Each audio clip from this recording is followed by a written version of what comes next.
A good Barcelona didn't have any luck against Real Madrid, but La Liga isn't lost yet. After a really bad game against Valladolid on Monday, the Barca that we were going to see yesterday wasn't true, but luckily, it was a really good one. Sadly, it didn't reflect on the score. No matter what the media says, Barcelona did a good match. We were actually dominating the game before the first goal. The result, I believe, comes down to very specific individual mistakes, but both the formation and tactics were good, and they were working.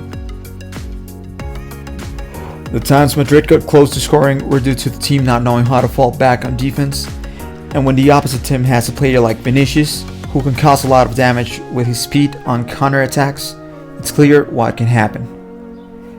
But other than the mistakes that led to both goals, the match was pretty good for Barca. I'll get into the specific mistakes later in the video. There was a lack of confidence, personality, conviction in the last third of the pitch. There were situations where Dembélé was open and the ball never got to him. Everyone was constantly looking for Messi, when it was clear that not every ball had to go through him. The players had no confidence to shoot themselves, other than Elijks. And I want to talk real quick about Elijks, because what he did was incredible.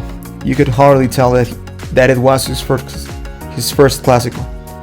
He showed his personality as soon as he entered the pitch, being the total opposite of his teammates on the attack. He was about to tie the game on the very last minute, and it was not the only time he had the confidence to shoot. He really raises a lot of hope for all Barca fans, I believe. He's one of those players that I hope stays in the club, keeps getting better, and makes history. He's another one of the big promises for Barcelona. Another big handicap for Barcelona was the weather. Some people might say that the rain affects both teams, and it's true, but it does so more to Barca. Why, you might ask? The team who dominates, who touches more of the ball, and makes it move more through the grass is the one who notices even more the condition of the pitch. So it is only obvious that Barcelona had to struggle more with this issue. But overall, it was a good game from Barca. No matter what the score says, we were building the game in a very good way. It was an organized build-up every time. I did feel that we lacked some creativity in the last third of the pitch, which we really needed because Dembélé wasn't given the space to make use of his explosiveness. The defense was all over him, so I don't blame him. And again, Griezmann came in during the second half, and once again he went unnoticed through the whole match. And again, not hating on him, but he doesn't create anything. The team doesn't benefit in any way from him being on the pitch. I understand that he's one of the stars, and I say this because he's a player that draws a lot of attention from the media. He's one of our top paid players, but other than that, I don't see why he keeps playing every single game. I don't see how he complements the team. I truly don't. And if he's going to be sold during summer, which I really hope Laporta does, if he's going to be sold during summer, I don't know why we have to keep playing with him on the starting 11. Because the truth is, he's only there for his name. There's no other reason. If he was any other player who wasn't such a big brand, he wouldn't be playing. About the goals we conceded, they were really individual mistakes, not tactical mistakes per se. In the first one, we lost the ball close to their goal. They counter-attacked. Valverde got the ball after our attack, and the mistake is made both by Jordi Alba and Araujo. The first error comes from Jordi having a misinterpretation of what's happening. He's supposed to mark Lucas Vázquez. That's his man to mark. But during the attack, he hesitates between pressing Valverde and sticking with Lucas Vázquez. Already with his hesitation, he lost some really important time. Then he proceeds to go for Valverde and press him, which leaves Lucas alone and open for a pass. And the thing is, had Jordi read what they were doing and how the attack was developing, and he had stuck to Lucas, Lenglet was in a really good position to hold Valverde, as he was supposed to, because he's supposed to mark Valverde. Had he moved forward with the ball, we know what happened. Valverde gives a really good pass to Lucas, and then as Lucas has a really good position and is free since Jordi Alba didn't keep his mark, he has all the space to center the ball. He has all the space. So he does. He gives a center ball to Benzema. Here the problem is Araujo. He doesn't realize at any point where Benzema is in relation to him. Benzema being his man-to-man mark. That was what he was supposed to do. And even though Araujo had all the positional advantage, he didn't make use of it.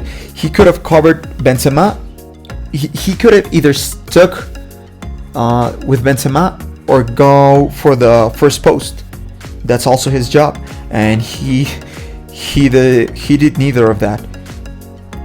As for the second goal, this is a funny one. Well, it wasn't funny when I saw the match, but Serginho Dest, during the free kick, turns around and gives his back to the ball like an academy player. The ball bounces on him, and there's nothing for Alba or Ter Stegen to do. But as I say, other than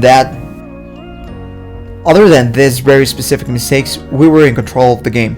We got to their goal area with ease, but after the second goal, they parked the bus, which made things harder. And no matter how organized you are at building your attack, at the end of the day, you're playing against Real Madrid, a world-class team. We all know that, and it's going to be really hard for any team to score when they fall back. They're really good at defending, and they were trying to do it. They were trying to just go for the counter attack.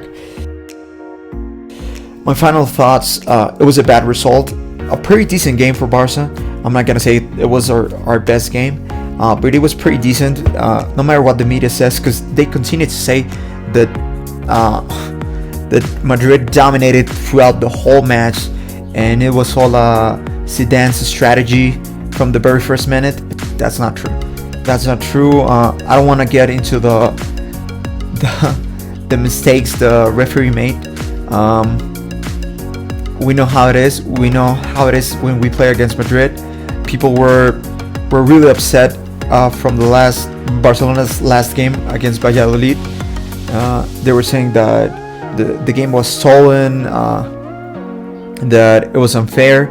But then again, when right now Barcelona has some arguments to say that the arbitration was bad, they just want to don't listen to us and say we should go cry somewhere else. Well, pretty decent game for Barca, and let's remember that the fight for La Liga is still going. We still have a chance. I mean, we are not that far from either Real Madrid or Atletico. We do have to win against Atletico and hope for Real Madrid to lose one game. I believe they have to play against Sevilla. I believe that could be the chance for Real Madrid to lose. For Real Madrid to lose, slip, and we take our shot then. Koeman's Barca still raises a lot of questions for me. I still feel that the team is inconsistent, but at least we're not playing like we did at the beginning of the season, and it seems like we're in the path for something good. That's it for this video, guys. Leave a comment down below with your thoughts on the match. How do you feel Barcelona did? Do you disagree with my opinion? Let me know in the comments. Please give the video a thumbs up if you liked it. Follow me on Twitter. The link is down in the description. Thanks for watching. See you guys in the next one. Visca el Barça.